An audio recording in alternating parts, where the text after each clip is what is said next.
te bénisse. Si tu es venu pour la retraite, lève la main. Acclamation à Jésus de Nazareth. Merci.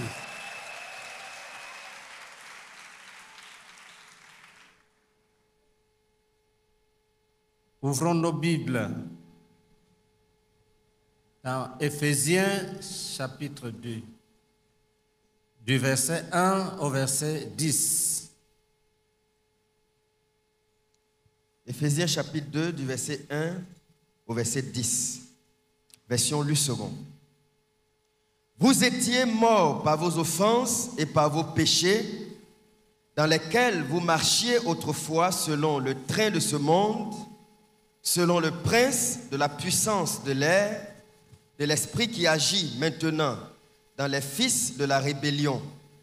Nous tous aussi, nous étions de leur nombre, et nous vivions autrefois selon les convoitises de notre chair, accomplissant les volontés de la chair et de nos pensées, et nous étions par nature des enfants de colère comme les autres.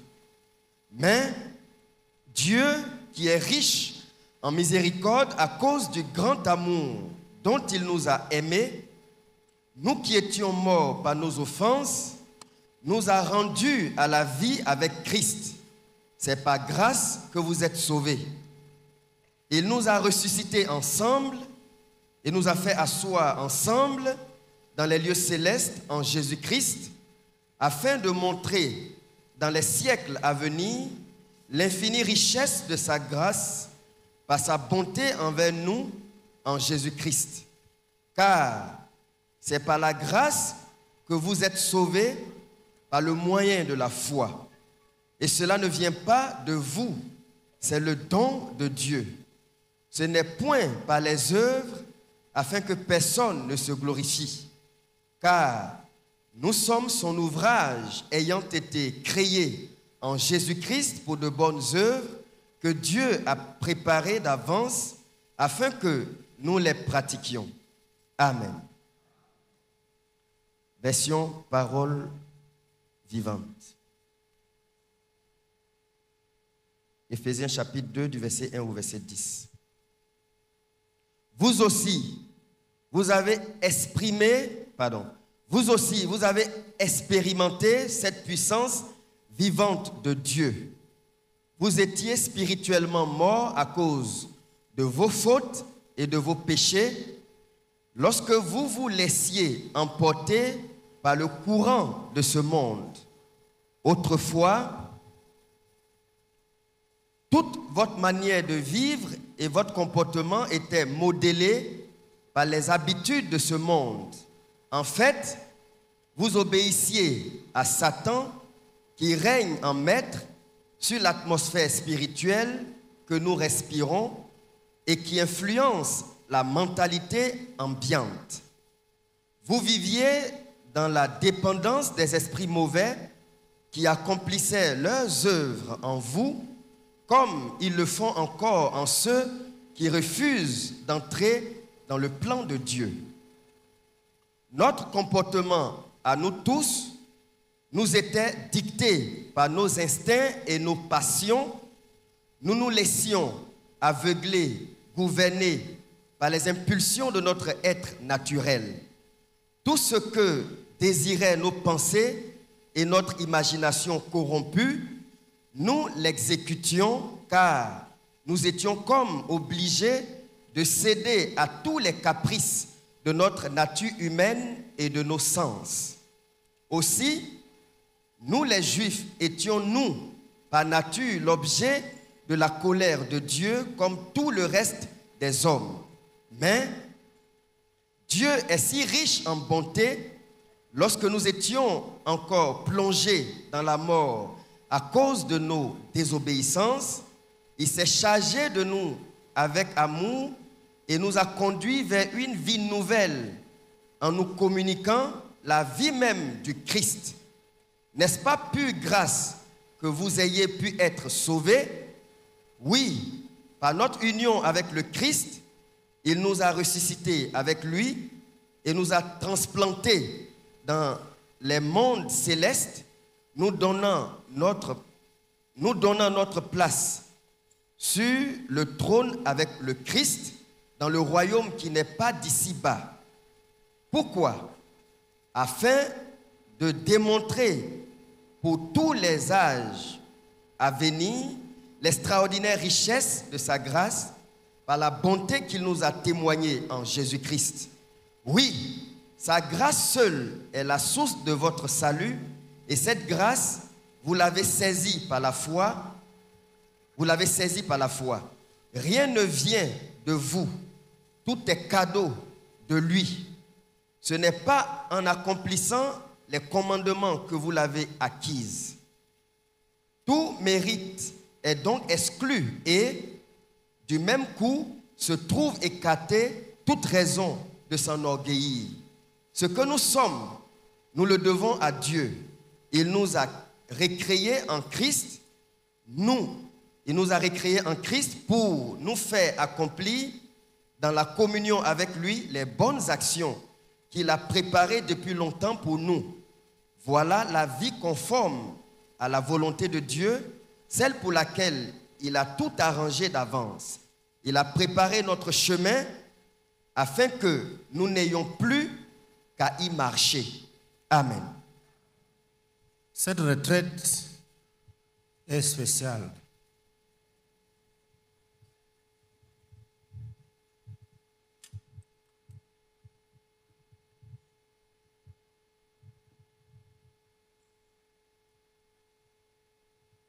Le Seigneur a ouvert mon esprit pour comprendre que nous attaquons les choses très haut. Nous laissons le fondement. Quand on parle de non-mariés, c'est quoi ça? Ça veut dire que des gens qui aspirent au mariage. Des gens qui aspirent au mariage.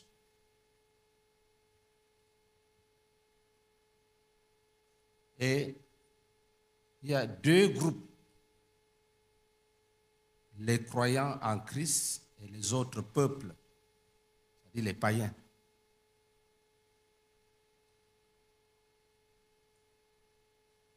Il est bienséant qu'on médite d'abord sur qui doit se marier.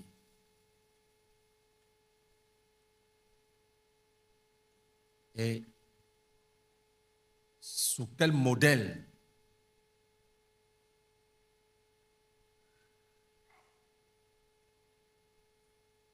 Si nous sommes les enfants de Dieu et que les modèles qui nous inspirent sont du monde, nous avons déjà raté. Nous avons déjà raté. Tu veux te marier, mais tu es inspiré par le monde. C'est le monde qui te donne l'inspiration. C'est le monde qui te donne la lumière, le modèle. Tu as déjà raté.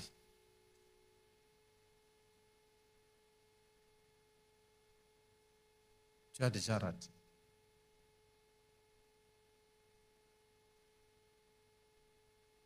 Si c'est selon Dieu, parce que nous sommes les enfants de Dieu, là, le conseil biblique peut être utile à chacun de nous.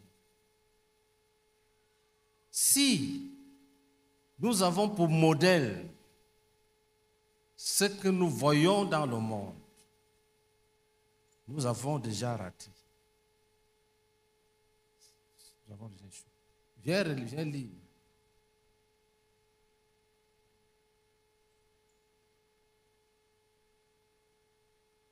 Prends le français courant.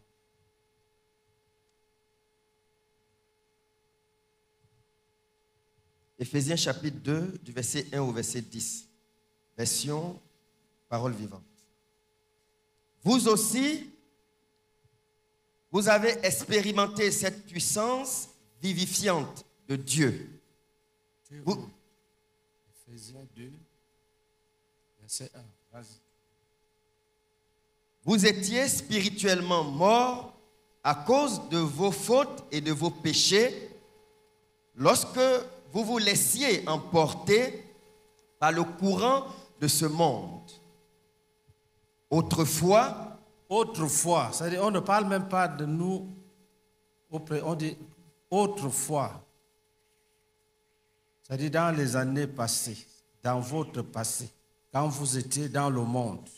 Continue. Toute votre manière de vivre et votre comportement étaient modélés par les habitudes de ce monde. Quand on avait un projet, on s'efforçait de l'accomplir selon la sagesse et la science du monde.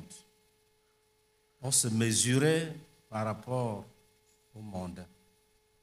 On s'évaluait par rapport au monde, par rapport à nos ancêtres, à nos parents, à nos grands-parents, par rapport au train du monde.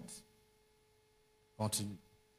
En fait, vous obéissiez à Satan qui règne en maître sur l'atmosphère spirituelle que nous... Et beaucoup ne savent pas que c'était l'esclavage. C'est-à-dire le diable a imposé un rythme, une allure, une vitesse. Et c'est ce que tout le monde est en train de subir. C'est ça. Les gens pensent qu'ils sont libres. Ils ne sont pas libres. Il y a un principe, il y a un prince qui domine, qui inspire, qui donne aussi les songes et les révélations. Il a aussi les prophètes. Il a ses inventeurs. Continue. Satan qui règne en maître sur l'atmosphère spirituelle que nous respirons et qui influence la mentalité ambiante. Vous viviez dans la dépendance des esprits mauvais. Quand nous étions dans le monde, nous étions des captifs. Les démons nous avaient enchaînés. Nous croyions que nous étions libres. Pourtant, nous étions enchaînés. On se débattait. Vous voyez, les mêmes choses reviennent. Tu t'étonnes, qu'est-ce qui m'arrive? Le diable était derrière. Continue. Qui accomplissaient leurs œuvres en vous, comme ils le font encore en ceux qui refusent d'entrer dans le plan de Dieu.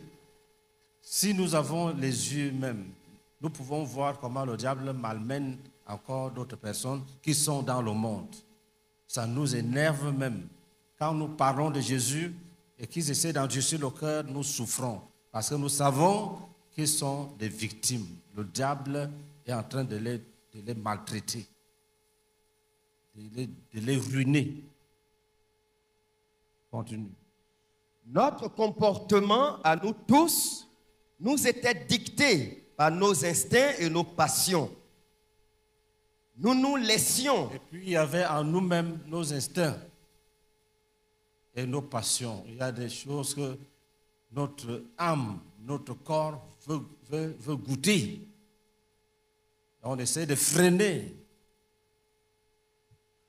Mais il y a des pulsions. Ça nous attire. Alléluia. Ce n'est pas, c'est là, ça agit. Là, ce ne sont plus les démons. C'est notre chair. Tu veux boire la bière. Tu dis non, je ne veux pas, je ne veux pas, je ne veux pas. Après, tu te retrouves dans un maquis. Là, ce n'est plus le démon, c'est ta chair. L'homme est un esprit. Washmani disait que l'homme est un esprit qui possède une âme et qui habite dans un corps. Quand ton esprit même veut déjà faire le mal, là, tu fais comme un animal. Quand les gens veulent lutter, il faut entendre les cris qu'ils poussent. Ils ramassent des morceaux de bois, ils ramassent la machette, et les gens sont là, laisse. Ça, c'est les vrais esprits. C'est-à-dire l'esprit de l'homme méchant se manifeste. Il se manifeste comme un démon. Quand tes instincts te disent de voler le cellulaire de quelqu'un, même si vous êtes sur la même table, ton cœur bat, tu dis, je ne veux pas voler, tu voles. Je ne veux pas voler. Allez, bam, tu prends. C'est là. Nous pouvons voir ça sur les autres. Pour ceux qui sont déjà sauvés, ils peuvent voir ça sur les autres. Pour ceux qui sont sauvés à moitié, ils ont commencé, ils ont arrêté, ils peuvent se surprendre en train de voler. Après, quand on dit qui a pris, tu commences à trembler. Continue. Nous nous laissions aveuglément gouverner par les impulsions de notre être naturel.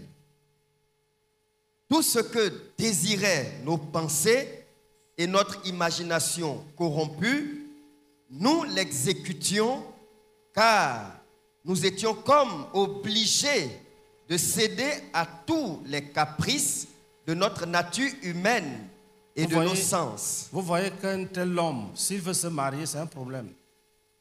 Relis ça.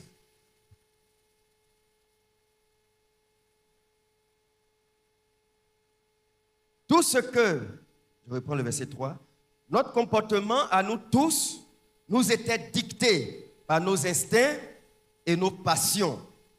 Nous nous laissions aveuglément gouverner. Nous nous laissions aveuglément gouverner par les impulsions de notre être naturel. Par les impulsions de notre être naturel, de notre corps animal. Tout ce que désiraient nos pensées et notre imagination corrompue, nous l'exécutions. Marie telle fille, tu l'épouses. Divorce maintenant, tu divorces. Prends l'autre, tu prends. Ah, cherche, voici ta femme, voilà sa petite sœur. Couche avec la petite sœur de ta femme. Donc, c'était comme ça. On faisait tout ce que le péché dictait, on l'accomplissait.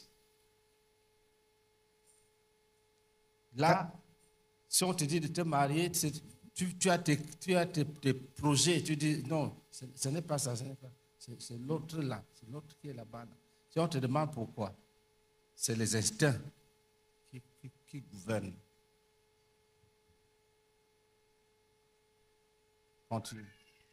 Car nous étions comme obligés de céder à tous les caprices de notre nature humaine et de nos sens. Je vous dis la vérité, le Seigneur m'a ouvert l'esprit. Si nous voulons réussir, il faut que les conversions soient authentiques, vraies. S'il n'y a pas de vraie conversion, voilà le comportement normal. Ce qu'il est en train de lire là. Quand quelqu'un est dans cet état et il veut se marier, c'est un problème. C'est un problème.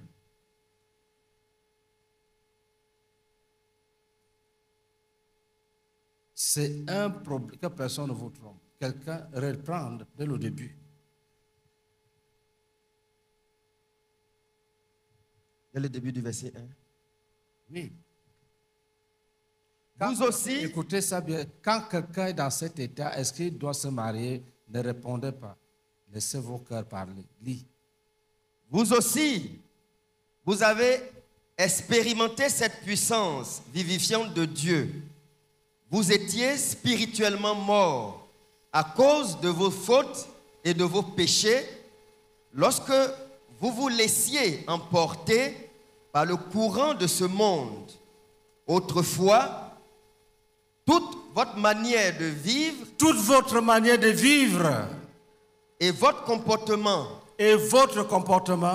était modélé par les habitudes de ce monde. Était modélé par les habitudes de ce monde. Quand tes habitudes et ton comportement sont modélés par le monde, est-ce que tu dois chercher une sœur en Christ ou bien un frère en Christ? Répondez. Lis.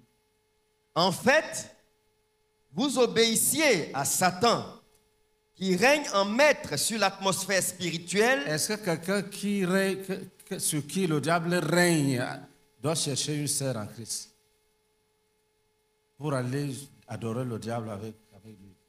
Est-ce qu'une sœur sur qui le diable règne doit chercher un prince, un vrai enfant de Dieu. Est-ce qu'il doit chercher un vrai enfant de Dieu? Il y aura des conversions ce week-end ici. Et ça sera des portes pour la bénédiction. Dis. Qui règne en maître sur l'atmosphère spirituelle que nous respirons et qui influence la mentalité ambiante.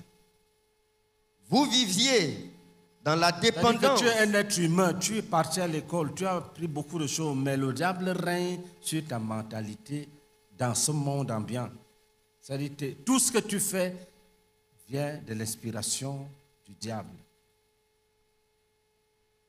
Ta manière de juger les gens, ton appréciation, tout ce que tu fais est inspiré du diable. Tu n'es pas normal. Tu es encore mort.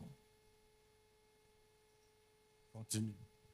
Vous viviez dans la dépendance des esprits mauvais qui accomplissaient leurs œuvres en vous. Est-ce que quelqu'un qui vit encore dans la dépendance des démons et qui accomplit leurs œuvres en lui doit chercher une sœur en Christ? C'est ça la question. Donc tu sens la mort t'habiter. Tu cherches une sœur en Christ. Tu vas l'amener où? Et puis on va dire que le mariage a échoué.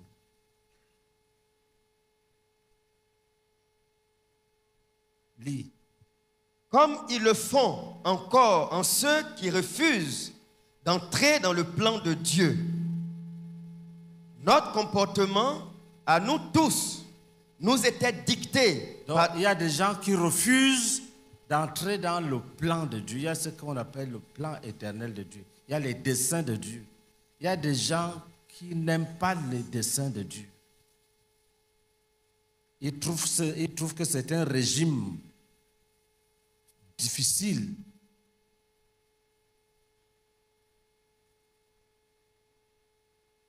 Continue.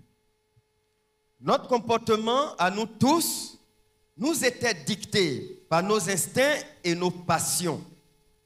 Nous nous laissions aveuglément gouverner par les impulsions de notre être naturel.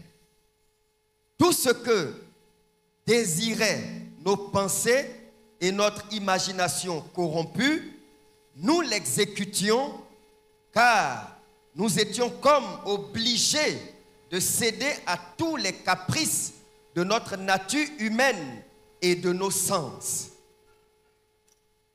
Aussi, étions-nous par nature l'objet de la colère de Dieu comme tout le reste des hommes.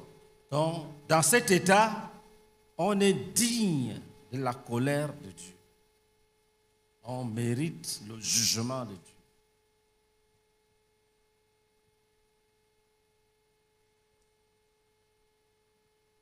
Est-ce que les gens qui méritent le jugement de Dieu doivent chercher à se marier? Oui, continue. Verset 4.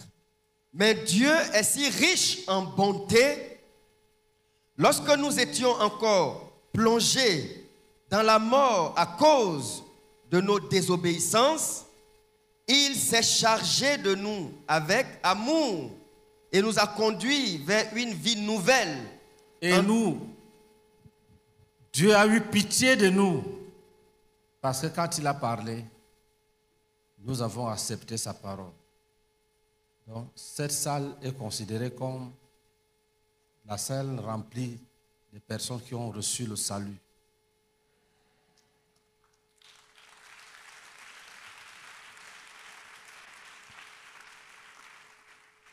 Continue. Il s'est chargé de nous avec amour et nous a conduits vers une vie nouvelle en nous communiquant la vie même du Christ. N'est-ce pas plus grâce que vous ayez pu être sauvés? Oui, par notre union avec le Christ, il nous a ressuscités avec lui et nous a transplantés dans les mondes célestes. Nous sommes les enfants de Dieu, acclamation.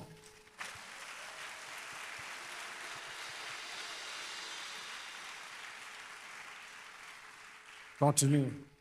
Nous donnant notre place sur le trône avec le Christ dans le royaume qui n'est pas d'ici-bas. Pourquoi? Afin de démontrer pour tous les âges à venir l'extraordinaire richesse de sa grâce par la bonté qu'il nous a témoignée en Jésus-Christ. Oui, sa grâce seule est la source de votre salut. Alléluia. Continue. Et cette grâce, vous l'avez saisie par la foi. Rien ne vient de vous. Tout est cadeau de lui, de Dieu. Ce n'est pas en accomplissant les commandements que vous l'avez acquise. Tout mérite est donc exclu et, du même coup, se trouve écartée toute raison de s'enorgueillir. Vous savez, si nous étions appelés à rechercher, à obtenir le salut de nous-mêmes, ça allait être une chose difficile. Maintenant qu'il s'agit d'une chose que Dieu donne gratuitement, lui-même délivre, et nous voyons, que ce soit les démons, ils crient là, waouh, on s'en va. Donc, c'est un travail que Dieu accomplit lui-même. Donc, il n'y a pas de raison que quelqu'un dise que je ne peux pas. Tout est grâce. C'est un travail que Dieu accomplit. Il te délivre gratuitement et gracieusement. Alléluia. Celui qui n'est pas délivré, ça veut dire qu'il a méprisé la foi. Parce qu'il dit, nous sommes sauvés par grâce au moyen de la foi. Tu crois que tu n'es plus n'importe qui, que tu es un enfant de Dieu. Tu te gardes du mal. C'est ce que Dieu te demande. Est-ce que tu crois à la parole de Dieu qui dit que si tu dis oui à Jésus, tu es sauvé? Oui, je crois. Alors, tu es sauvé. Rentre donc à la maison. Ne va plus là où tu voulais partir. C'est ça le salut. Paul allait persécuter les gens. Quand Jésus l'a frappé, il est tombé. Lui-même m'a demandé à Jésus, qu'est-ce que tu veux que je fasse? Maintenant que je réalise maintenant que je te persécute, qu'est-ce que je dois faire? Il lui a dit, va à Damas, on va te dire ça là. Il est parti à Damas. Il n'a même pas discuté. Il est parti, on lui a dit, dès qu'ils ont fini, il a commencé à prêcher. Jésus est le Fils de Dieu. Alors qu'il est parti interdire aux gens de parler de Jésus.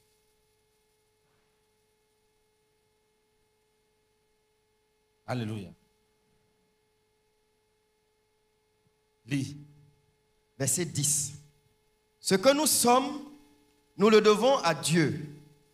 Il nous a recréés en Christ pour nous faire accomplir dans la communion avec lui les bonnes actions qu'il a préparées depuis longtemps pour nous. Voilà la vie conforme à la volonté de Dieu, celle pour laquelle il a tout arrangé d'avance. Voilà une vie conforme quant à la volonté de Dieu. Il y a une manière de vivre qui est conforme à la volonté de Dieu. Ce n'est pas seulement le mariage. Ce n'est pas seulement que je veux me marier, qu'est-ce que Dieu pense. Il y a une manière de penser, il y a une manière de vivre, il y a une manière de juger, il y a une manière d'analyser, il y a une manière de comprendre qui est selon la parfaite volonté de Dieu. Il y a une manière de penser, même de regarder les autres, de les considérer, qui est la parfaite volonté de Dieu. C'est comme ça que Dieu veut qu'on fasse des choses et qu'on vive. C'est comme ça que Dieu veut qu'on comprenne le monde. C'est comme ça, je relis. Ce que nous sommes, nous le devons à Dieu. Il nous a recréés en Christ pour nous faire accomplir dans la communion avec lui les bonnes actions qu'il a préparées depuis longtemps pour Les nous. bonnes actions qu'il a préparées depuis longtemps.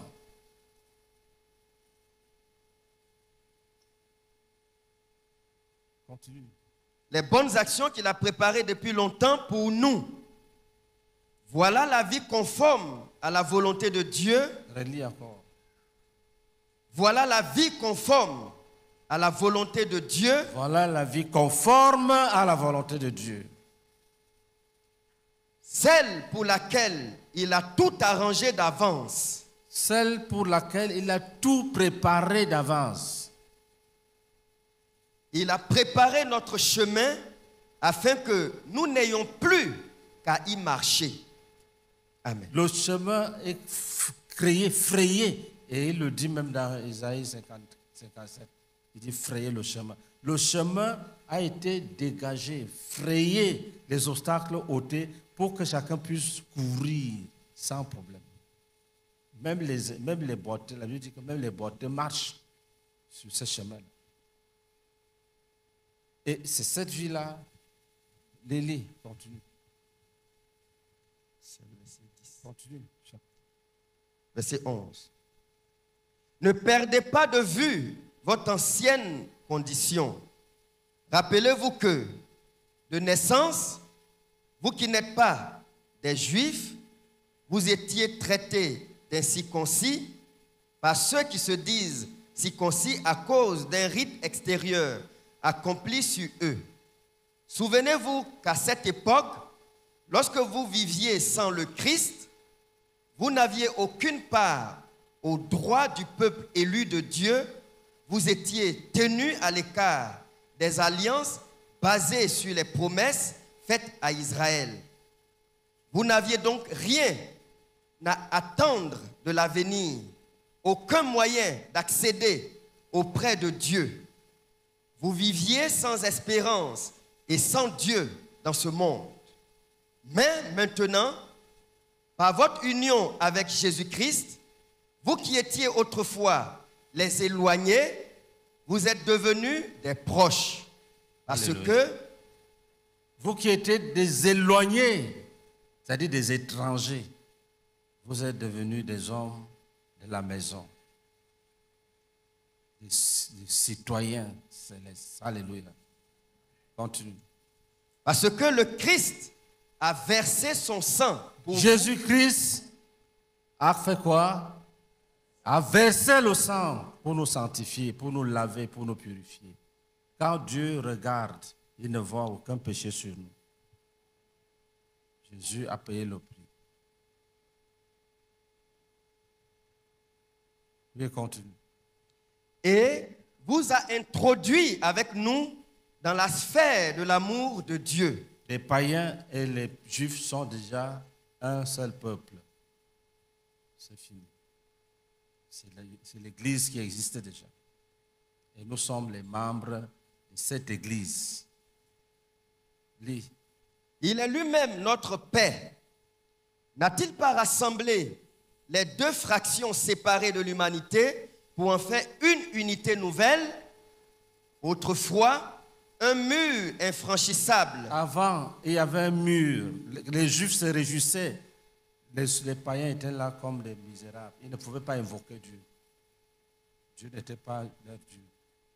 Par élection, c'était le Dieu des Juifs.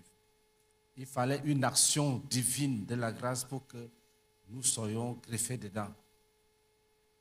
Comme nous le sommes aujourd'hui. Dis Amen. Lis. Un mur infranchissable, la loi, nous divisait en deux camps opposés. Ce mur a été abattu par le Christ qui a mis fin aux hostilités. Acclamons pour lui. Alléluia.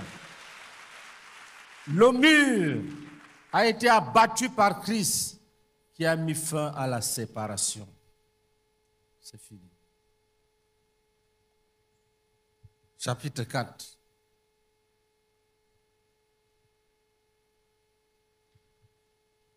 Verset 17 à 32. Éphésiens chapitre 4, du verset 17 au verset 32. version parole vivante. Par conséquent, voici ce que je voudrais sérieusement vous mettre à cœur.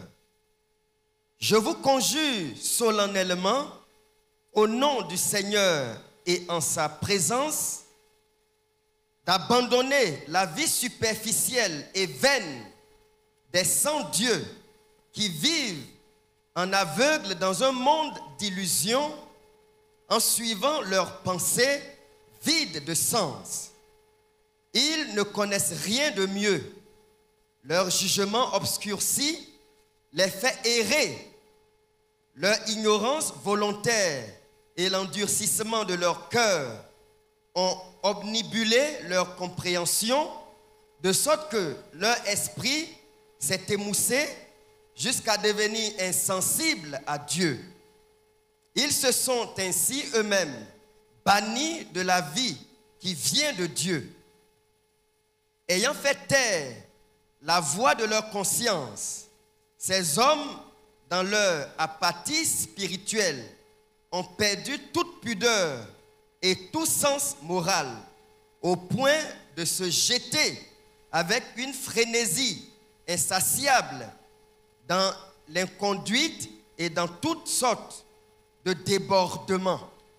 Aussi, ne reculent-ils devant rien pour satisfaire leurs désirs passionnés et leur avidité. Pour vous qui êtes entrés à l'école du Christ, pour vous qui êtes entrés à l'école de Christ, qu'est-ce que nous devons faire? Ce n'est pas ainsi que vous avez appris à vous conduire. Dans sa parole, vous avez perçu sa voix et compris ce qu'il est. À travers l'enseignement que vous avez reçu, alléluia, à travers, c'est-à-dire, ce ne sont pas des choses qui tombent des nues, c'est des choses pratiques, l'enseignement que vous avez reçu. C'est simple. Quelqu'un peut se dire, je veux prendre cette chose-là où? À travers l'enseignement que vous avez reçu, vous avez appris à connaître la vie de Dieu. Il vous a révélé ses voies. Vous n'êtes plus comme les païens qui ne connaissent pas sa volonté. Continue. À travers l'enseignement que vous avez reçu, c'est lui qui vous a instruit. Cet enseignement t'a instruit. Tu vois? Il y a des gens qui disent, Seigneur, parle-moi, parle-moi. Attention. Il faut connaître les desseins de Dieu. Nous payons le transport chaque mardi pour aller écouter les enseignements. Et c'est en fonction de ces enseignements qu'on organise sa vie. N'attends pas la prophétie d'Isaïe ressuscité ou Jérémie. Jésus est venu laisser la prophétie finale. C'est entre nos mains. Il a dit aller dans le monde entier, enseigner ça, former les gens. Alléluia. Si c'est quelque chose qu'on achète, on pouvait trouver des excuses. Mais c'est là, même cette nuit, c'est un enseignement. Continue. Vous avez reconnu en Jésus la vérité incarnée et personnifiée.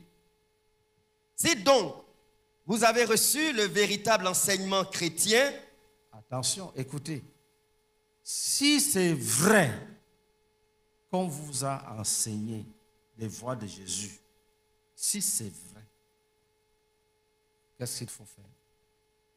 Vous avez appris qu'en communion avec lui, vous devez quitter les vieilles hardes. Vous devez quitter. Il y a des choses qu'il faut abandonner. Comme le résultat de tous ces enseignements-là tombés dans nos oreilles. Il y a des choses qu'il faut abandonner. Ça, c'est un autre niveau après la repentance que nous connaissons. Il y a un autre travail à faire. Il faut revêtir la personne de Christ dans le caractère. Tous les enseignements nous invitent à cela. Dès que quelqu'un prend la parole, que ce soit dans les assemblées, que ce soit dans les grandes rencontres, tous ont pour but de nous montrer comment on porte les habits de Jésus, le caractère de Jésus, comment on change de l'intérieur du cœur, comment on se dépouille. Continue. Vous devez quitter les vieilles hardes de votre ancienne manière de vivre. Vous dépouillez de votre vieux moi d'avant votre conversion. Ça, c'est l'évangile prêché aux vrais enfants de Dieu qui se sont repentis.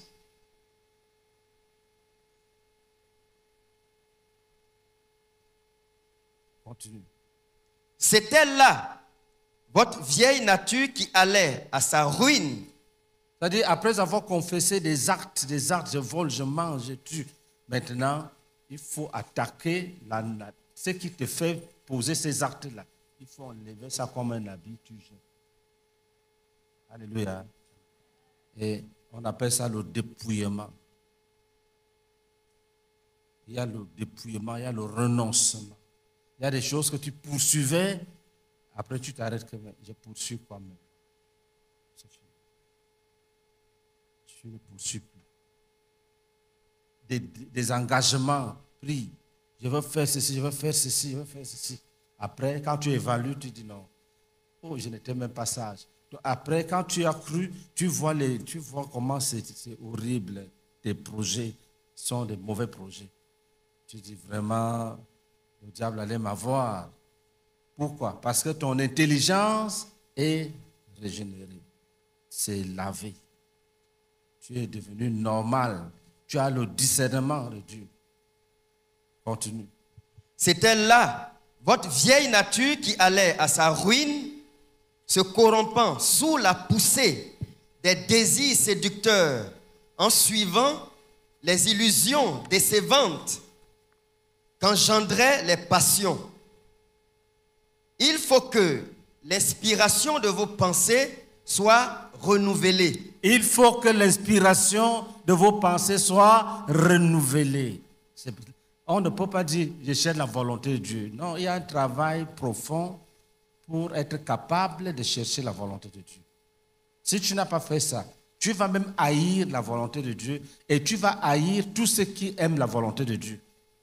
Ça va t'étonner. Je ne parle pas de quand tu étais païen. Je dis au niveau où tu te trouves, que tu as quitté l'Égypte, tu as confessé tous les actes immoraux. Tu as demandé pardon à Dieu, il t'a pardonné.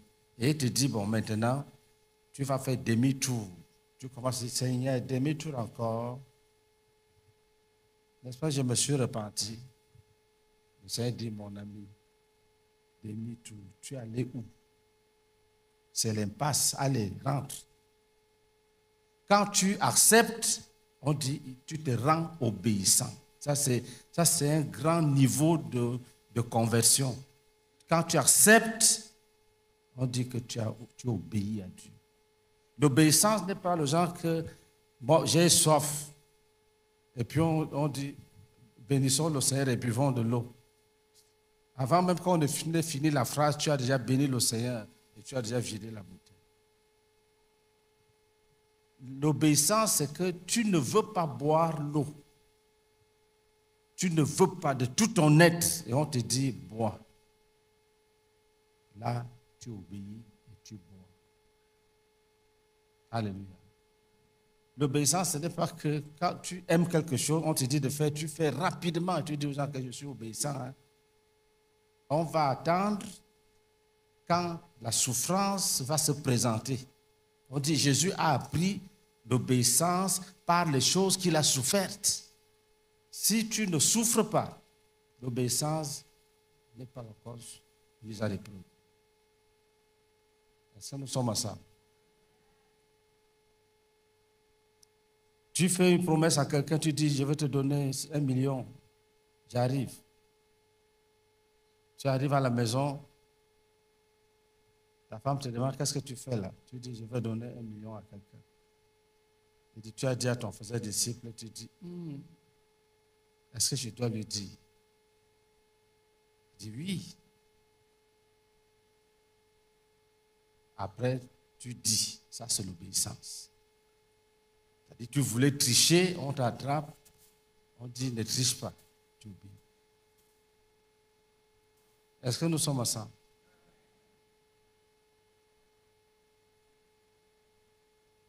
Continue. Il faut que l'inspiration de vos pensées soit renouvelée, que votre cœur soit transformé et toute votre attitude mentale et spirituelle changée. Habillez-vous de neuf. Habillez-vous de neuf. Mettez les vêtements propres de la vie nouvelle dont Dieu a créé le modèle à son image. Mettez les vêtements propres dont Dieu a créé le modèle à son image. S'il n'y a pas ça, mes amis, on ne peut pas faire ça. Les choix fondés sur la volonté parfaite de Dieu, sur la parfaite volonté de Dieu, ce n'est pas possible. Ce n'est pas possible. Il y a un travail pour être un homme normal que Dieu peut diriger, que les hommes peuvent diriger. Ce n'est pas seulement Dieu, même les hommes. Nous sommes ici, ce n'est pas Dieu qui t'a dit, va à la retraite. C'est un homme qui t'a dit, tu es venu. Ça fait partie de l'obéissance. Ceux qui sont très spirituels, qui attendent une voix qui dit, allez, à jamais, à la retraite. Ceux qui attendent ça, ils vont attendre jusqu'au son de la trompette. Jusqu'au son de la trompette. Ceux qui sont brisés, humbles, comme des petits enfants, ils s'en vont à jamais. Ils seront surpris qu'un jour on dépose une couronne sur leur tête. Ils ont été obéis. Alléluia. On dit, tu as été brave, tu as été obéissant. Tu m'as obéi. Tu dis, Seigneur, je ne t'avais pas vu. C'était moi qui utilisais la bouche du dirigeant. C'était moi. Alléluia. Continue. Cette vie se manifestera par la vie juste et sainte que produit la vérité. Écoutez bien. Au moment où l'apôtre écrit cette lettre, c'est après un constat que les gens ont oublié que le travail n'est pas fini. Ils se sont arrêtés à la repentance et ils étaient là. Il dit non, lis ça dans la même... Dépose d'abord cette version. Tu prends le second. Il est à partir du verset 20.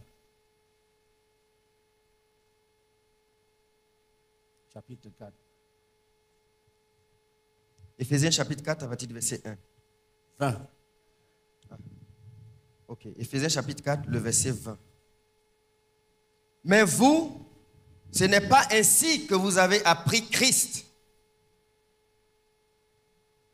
Si du moins vous l'avez entendu, et si conformément à la vérité qui est en Jésus, c'est en lui que vous avez été instruits à vous dépouiller, eu égard à votre vie passée, du vieil homme qui se corrompt par les convoitises trompeuses. Il dit, vous vous êtes arrêtés au niveau de la repentance.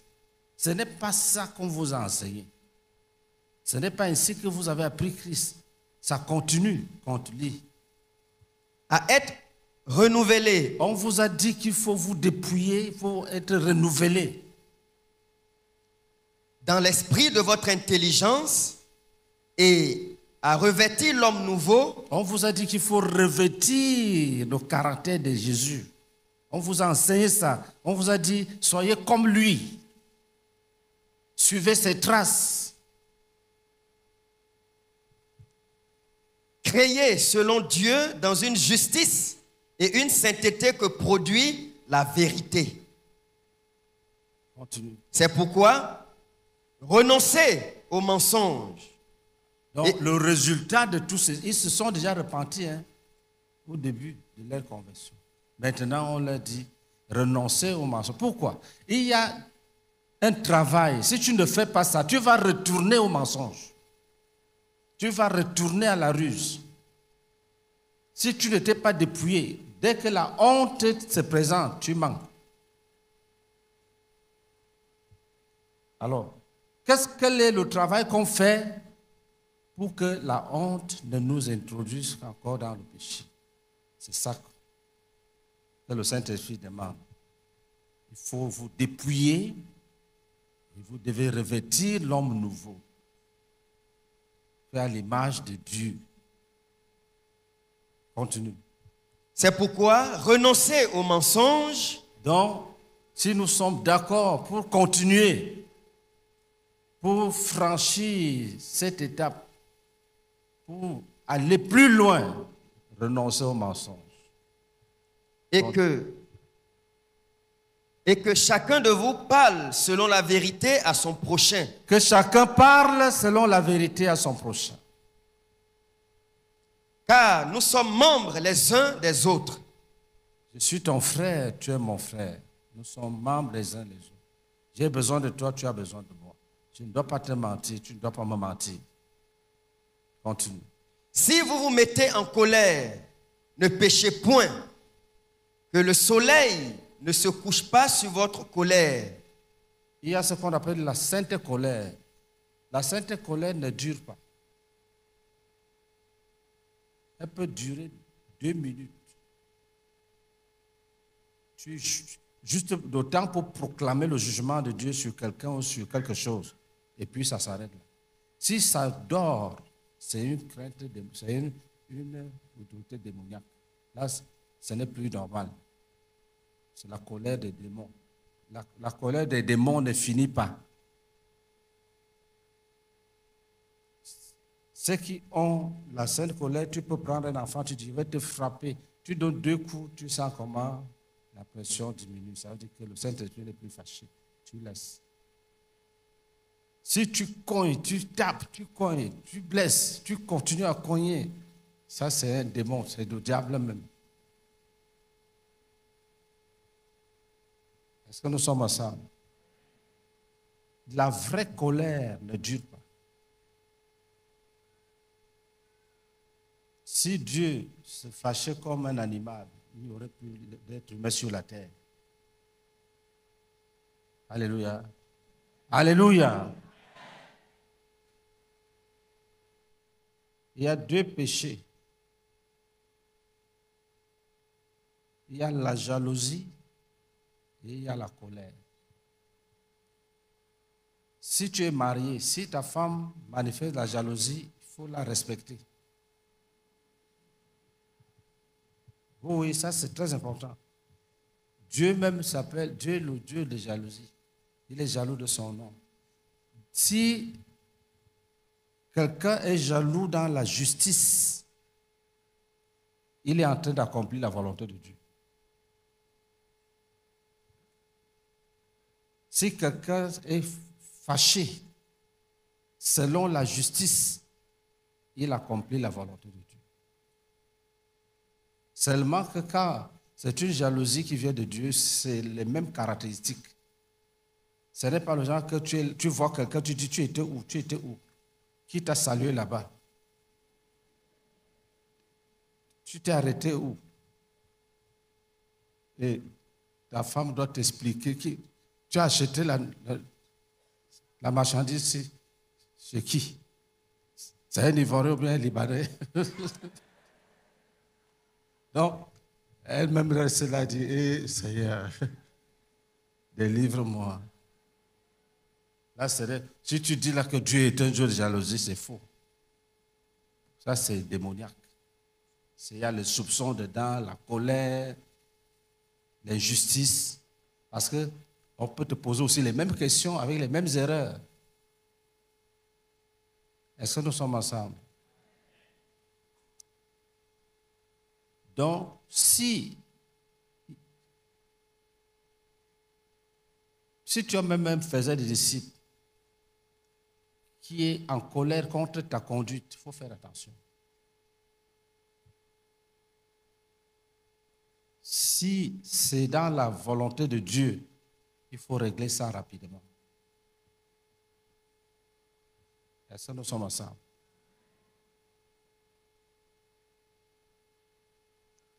Il y a un courage, un zèle, on appelle ça le zèle, qu'il faut manifester quand la justice de Dieu est foulée aux pieds.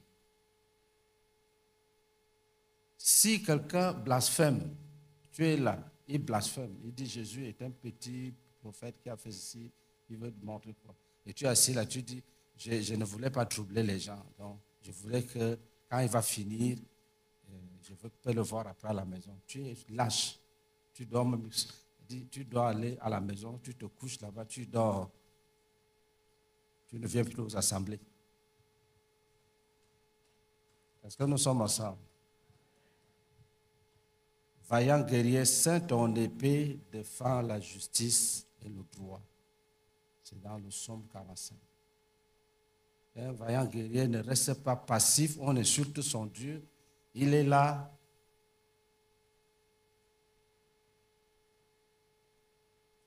Continue. Verset 27. Et ne donnez pas accès au diable. Que celui... Quand la colère se prolonge, ça veut dire que tu invites le diable de venir t'aider. Et il va venir. Il n'attend que ça. C'est comme Dieu, quand on adore le Seigneur, là, il descend. On dit que quand il y a la louange, Dieu descend. Il y a des actions aussi qui font venir le diable. Il dit, mon fils, tu m'as appelé, je suis là. Donne-lui un coup de pied. Oh. On dit, il y a une histoire vraie. Une sœur a lancé le couteau, ça a tué son enfant, ça a percé le crâne. Dans la colère là, horrible, c'était vrai, c'est pas l'anecdote. Continue. Que celui qui dérobait ne dérobe plus, mais plutôt qu'il travaille en faisant de ses mains ce qui est bien, pour avoir de quoi donner à celui qui est dans le besoin. Qu'il ne sorte de votre bouche aucune parole mauvaise, mais s'il y a lieu, quelques bonnes paroles qui servent à l'édification et communiquent une grâce à ceux qui l'entendent. N'attristez pas le Saint-Esprit de Dieu par lequel vous avez été scellés pour le jour de la rédemption. N'attristez pas le Saint-Esprit. Le Saint-Esprit de Dieu, c'est lui qui est ton guide. S'il est attristé, tu vas marcher seul. Continue. Que toute amertume, toute animosité, toute colère, toute clameur, toute calomnie et toute espèce de méchanceté disparaissent du milieu de vous. Soyez bons les uns envers les autres, compatissants, vous pardonnant réciproquement, comme Dieu vous a pardonné en Christ. Amen. Alléluia. Il y a un travail après la repentance. Il faut se dépouiller, il faut renoncer à tout. Il faut se rendre obéissant. Tu te rends obéissant, tu pardonnes, parce que les offenses sont toujours là, les païens, les frères même, les faux frères. Il ne faut pas enterrer la spiritualité dans les querelles. Il faut éviter même. Est-ce que nous sommes ensemble? Donc je recevais que quand on n'a pas fait ce travail que nous sommes en train de voir, on ne peut pas faire de bons choix. On ne peut pas. On ne peut pas. Nos idées ne sont pas propres. Nos imaginations ne seront pas propres. Alléluia.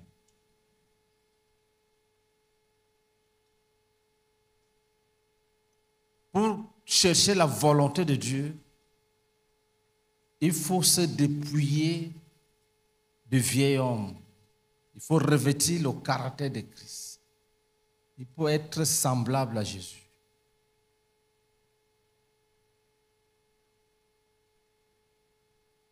Amen. Il y a un travail profond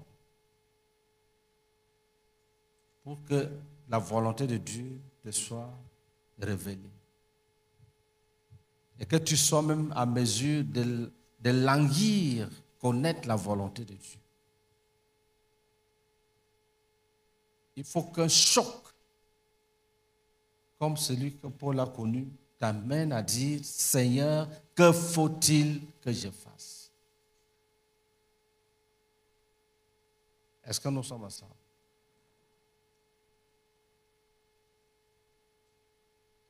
Il y a beaucoup d'échecs dans la marche parce qu'on n'a pas, on fuit cette étape,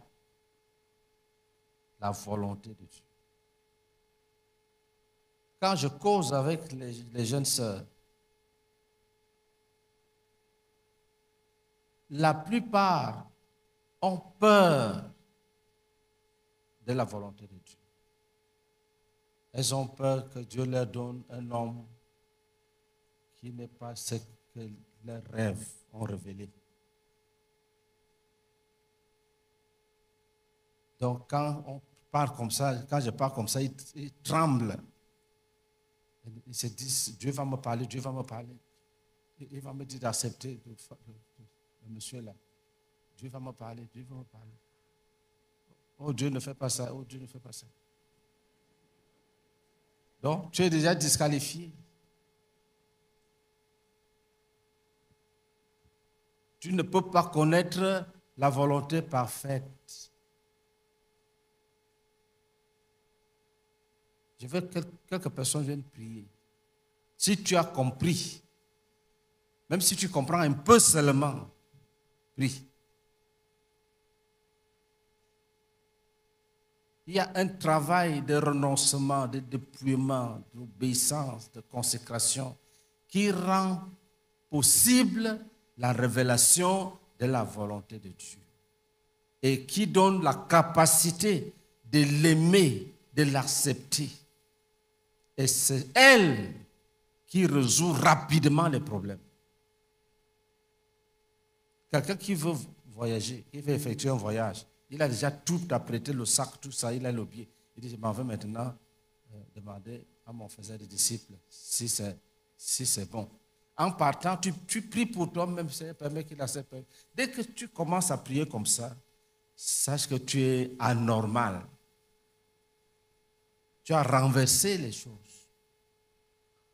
Après, il y a un jeune homme à Douala qui a pris rendez-vous. Il me dit qu'il a vu une seule, il dit que mon ami reste tranquille. Il dit, j'ai même gêné pour toi aujourd'hui. Il a gêné pour me lier, pour que j'accepte.